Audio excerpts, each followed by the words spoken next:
ہر ایک انسان عمل بجا لاتا ہے، کس کے لیے؟ آپ کسی سے سوال کریں گے بتائیے آپ یہ عبادتیں کر رہے ہیں کس لیے کر رہے ہیں، تو ہر کوئی کہے گا ہم جنت میں جانے کے لیے کر رہے ہیں۔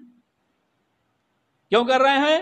جہنم سے بچنے کے لیے اور جنت میں جانے کے لیے۔ تو عزیزان گرامی، کیا عبادتیں ہمیں جنت میں لے جائیں گی؟ عبادتیں جنت میں نہیں لے جائیں گی۔ عبادتیں جو ہیں وہ صرف ہمارے درجات کو بڑھائیں گی۔ جنت میں جو درجات ہیں وہ ہمارے درجات کو بڑھائیں گی۔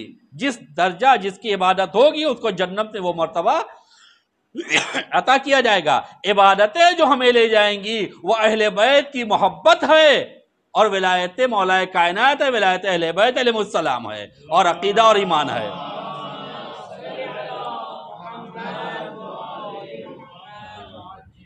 زیادہ وقت نہیں لوں گا، شب جمعہ اسی مناسبت سے میں عرض کرنا چاہتا ہوں کہ عبادتیں جو ہمیں جنت میں نہیں لے جائیں گی، جنت میں ہمارے عقیدے لے جائیں گے، ہمارے ولایت اہل محمد جو ہمیں جنت تک لے جائے گی۔ ہاں، جنت میں درجات جو ہمارے بڑھیں گے ان عبادتوں کی بنا پہ بڑھیں گے۔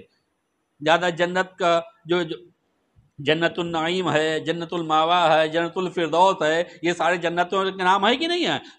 تو یہ کس کے لیے ہیں؟ کیا سب ایک ہی طبقے میں رکھے جائیں گے؟ نہیں، سب کے درجات الگ الگ ہوں گے، جس کے جیسے اعمال ہوں گے اس کو ایسا درجہ عطا کیا جائے گا۔ عزیزان گرامی، اب اندازہ لگائیں، عبادت جو کریں تو ہم یہ سوچ کے کریں کہ ہم اس کے چاہنے والے ہیں جس نے خدا کی بارگاہ میں مناجات کی ہیں، گڑ گڑا کر کے دعائیں مانگی ہیں۔ ہم علی کے چاہنے والے ہیں، لہذا جب عبادت کریں تو یہ سوچ کے نہ کریں کہ ہم عبادت کر رہے ہیں تو خداوند عالم ہماری عبادت کا محتاج ہے۔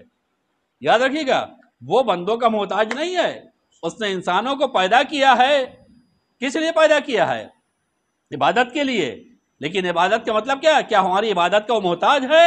ہم اگر سجدہ کریں گے تو خدا خدا رہے گا، سجدہ نہ کریں گے تو خدا کے خدائی نہیں رہ جائے گی؟ نہیں، بہت سارے ملائکہ ہیں، لاکھوں کی تعداد میں ہیں، اس کی عبادت کر رہے ہیں، کچھ رکوع میں ہیں، کچھ سجدے میں ہیں، کچھ قیام میں ہیں۔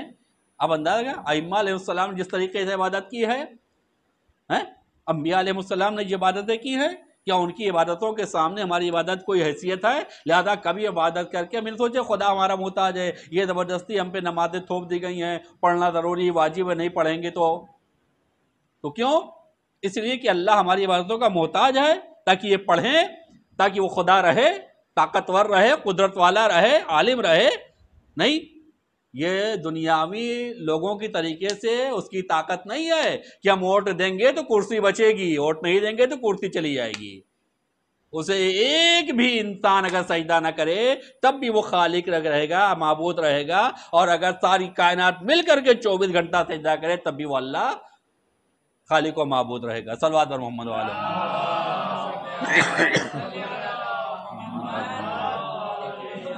تو عزیزان گرامی، ہم اس علی کے چاہنے والے ہیں، لہذا عبادت کریں تو مولا کائنات کی مناجات کے فقرے یاد رکھیں۔ کفا بی اذن ان اکون لکا ان تکون لی ربا، کفا بی اذن ان تکون لی ربا، یعنی مجھے میری عزت کے لیے یہی کافی ہے کہ تو میرا پروردگار ہے۔ اطمینان سے پڑھ رہا ہوں تاکہ ذہن میں بات رہے۔ میری عزت، مولا کائنات کیا فرماتے ہیں؟ میری عزت کے لیے۔ عزت کسے کہتے ہیں؟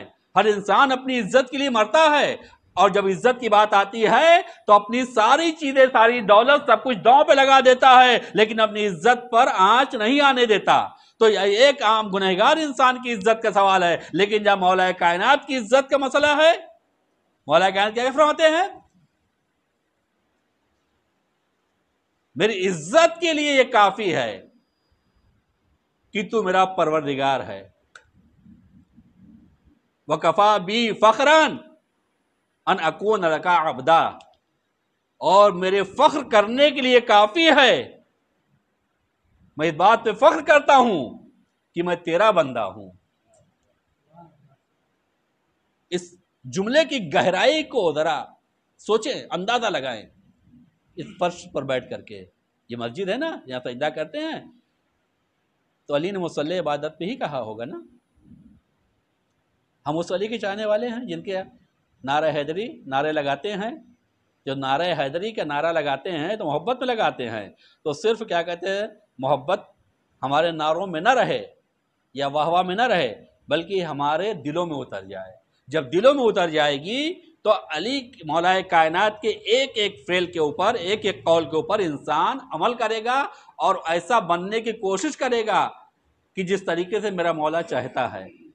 تو مولا کیا فرماتے ہیں، پروردگار میری عزت کے لیے یہ بہت ہے، کافی ہے کہ تو میرا پروردگار ہے، اور مجھے میرے فخر کرنے کے لیے یہ کافی ہے۔ میں جتنا فخر کروں کم ہے کہ میں تیرا بندہ ہوں۔ انتا کما احب فاجعلنی کما تحب، تو ایسا ہے جیسا کہ میں نے چاہا ہے،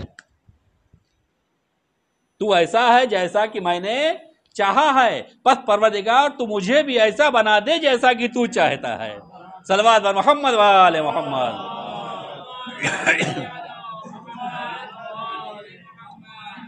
کبھی ہم نے اپنی دعاؤں میں یہ مناجات کی؟ شب جمعہ ہے اس لیے بیان کر رہا ہوں میں، دعاؤں کی رات ہے، جتنا چاہیں دعا کریں اور اپنے امام وقت کو یاد کریں، اور واقعاً آنکھوں سے آنسو کے ذریعے سے یاد کریں۔ کہتے ہیں جب دل پہ چوٹ پڑتی ہے تو آنکھوں سے آنسو خود بخود جاری ہو جاتے ہیں۔ آپ اندازہ لگائیں، ایک انسان مر جاتا ہے تو ہم یہ دیکھتے ہیں کہ 50 لوگ اس کی مٹی میں شریک ہیں، تو اس 50 میں سے کچھ ایسے ہیں جو تڑپ کر کے رو رہے ہیں، یعنی اپنے آپ میں نہیں ہیں، لوگ انہیں سنبھال رہے ہیں۔ کچھ ایسے ہیں جو صرف آواز کے ساتھ گریا کر رہے ہیں، کچھ ایسے ہیں جو چپکے سے کھڑے کہیں آنسو بہا رہے ہیں، کچھ ایسے ہیں جو تماشا دیکھ رہے ہیں۔ آخر وجہ کیا ہے؟ ایک ہی میت ہے، شریک اتنے سارے لوگ ہیں، لیکن سب کے غم کا انداز الگ الگ ہے۔ کیوں؟ جس کے دل پہ چوٹ لگی ہے، جس کا سب سے قریب تھا جانے والا، تو لہذا وہ تڑپ کے رو رہا ہے۔ جو رشتہ دار تھے وہ بلک کے رو رہے ہیں، جو اور دور کے دوست تھے وہ چپکے سے آنسو بہا رہے ہیں، جو اور دور کے تھے وہ کم اور محبت ہے لہذا انہیں کم چوٹ لگی ہے، وہ صرف کھڑے دیکھ رہے ہیں، پرسہ دے رہے ہیں۔ تو عزیزان گرامی، ہم اپنے امام سے کتنی محبت کرتے ہیں یہ ہمیں زبان سے نہیں کہنا ہے، یہ ہمیں اپنے اعمال کے ذریعے سے اور اپنے گریے کے ذریعے سے بتانا ہے کہ کتنا ہم چاہتے ہیں۔ لہذا شب جمعہ ہے تو دعائے کمیل اس طریقے سے پڑھیں کہ واقعاً ہمارے دل پہ چوٹ لگے اور آنکھوں سے آنسو نکلے، اور امام کی بارگاہ میں اس وقت آنسوؤں کے ساتھ فریاد کریں، اے فرزند زہرا بہت دیر ہو رہی ہے، آپ تشریف لائیں، حالات بد سے بدتر ہوتے چلے جا رہے ہیں، کچھ نہیں سدھرنے والا جب تک کہ آپ نہیں آئیں گے، آپ کی بہت شدید ضرورت ہے، اور ہم اتنے بدنصیب ہیں کہ آپ ہمارے سامنے ہیں لیکن ہم دیکھ نہیں سکتے ہیں، لیکن مولا آپ تو ہمیں دیکھ رہے ہیں، ہماری فریاد سن رہے ہیں، لہذا جب آپ ہمیں دیکھ رہے ہیں، ہماری فریاد سن رہے ہیں، تو آپ ہماری غربت پر کرم کیجیے، رحم کریے، اور جب گڑگڑا کے دعا کریں گے اور کربلا کے شہید کا واسطہ دیں گے، مظلوم کربلا حسین کا، یقین مانیں خداوند عالم ہماری دعا کو رد نہیں کرے گا، ہماری خطائیں بھی معاف ہو جائیں گی اور نیکیوں میں اضافہ بھی ہو جائے گا، اور امام کے ہم محبوں، ناصروں، شیعوں میں ہمارا شمار ہو جائے گا، اور جب نامہ اعمال جائیں گے امام کی بارگاہ میں تو امام دیکھیں گے یہ میرا وہ شیعہ ہے، یہ میرا وہ محب ہے جو واقعا میری جدائی کے اوپر تڑپ رہا ہے۔ اب اندازہ لگائیں جب کوئی دنیا سے جاتا ہے تو شب جمعہ کی عظمت کیا ہے، میں نے بتایا نا جس طریقے، اور ہمارے یہاں کیا ہوتا ہے، ہمارے یہاں جو یہ فلمیں بنتی ہیں زیادہ تر مسلمان بنانے والے ہیں، اور کب ریلیز ہوتی ہے؟ روز جمعہ. اور جس کو زیادہ شوق ہوتا ہے وہ سب سے پہلے پہنچنے کی کوشش کرتا ہے. اب تو خیر اپنے ہاتھوں میں تھیٹر آ گیا ہے.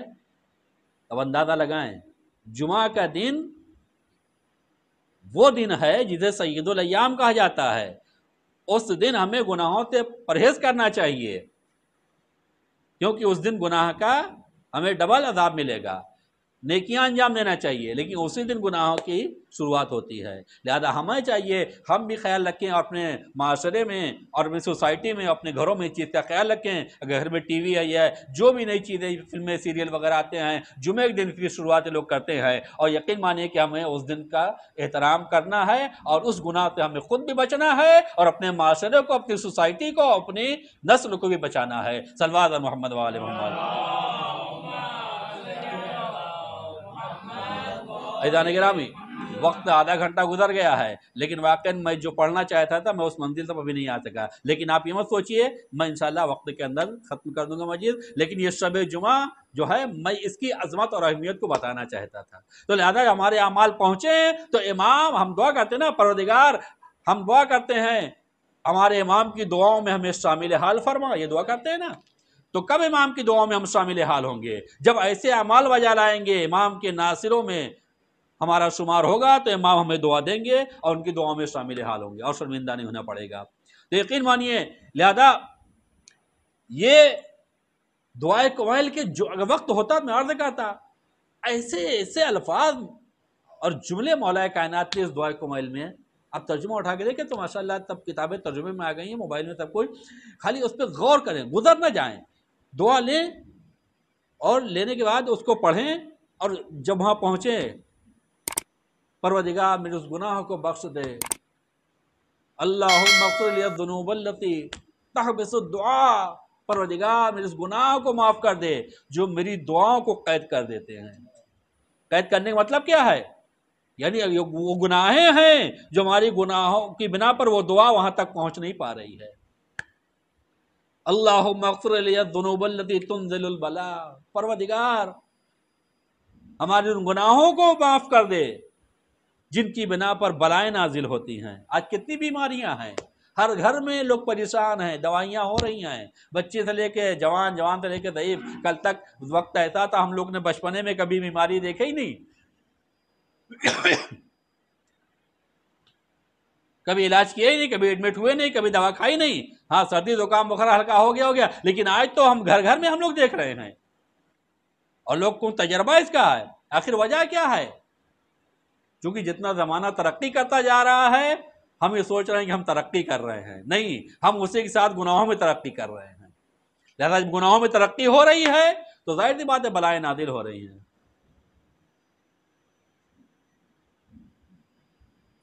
تو ہمیں کیا کریں؟ اگر وقت ہوتا دو چار جملے اور عرض کرتا اس میں دعا کے، لیکن نہیں.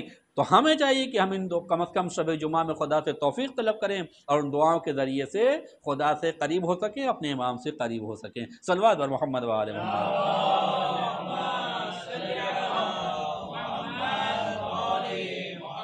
عزیزان گرامی، یہ زندگی ہماری چند دن کی. ایک مرحوم کی سال ثواب کی مجلس ہے، بہت ہی نیک تھے. آج سے نہیں، میں ان کو سن 94 سے جانتا ہوں، 94 سے. انٹا فیل میں رہتے تھے. مجیب بھائی بہت ہی نیک اور بہت ہی واقعاً منکسر المزاج. کبھی ہم نے ان کے اندر اکڑ نہیں دیکھی، کبھی ان کے اندر انا نہیں دیکھی. ہمیشہ خلوص نیت کے ساتھ ملتے تھے اور احترام کرتے تھے. علماء کا بہت زیادہ احترام کرتے تھے جب بھی ملاقات ہوتی تھی. یقین مانیے، لیکن ظاہر سی بات ہے کوئی انسان دنیا میں ہمیشہ رہنے کے لیے نہیں آیا ہے. اور یقین مانیے کہ جو انسان جتنی جلدی چلا جاتا ہے یہ خدا سے قریب ہونے کی اس کی علامت ہے. بیماریاں ایک بہانہ بنتی ہیں، لیکن یقین جانیے اگر انسان جلدی چلا گیا، کوئی اس دنیا سے جانے کے لیے یہ لمٹ نہیں ہے کہ اب یہ 30 سال کے ہوں گے، 40 سال کے، 50 سال کے، 60 سال کے تب ہمارے بھی بیمار ہوں گے، بستر پہ جائیں گے تو مریں گے. ایسا نہیں ہے. آج کل موت بڑی آسان ہو گئی ہے. کتنا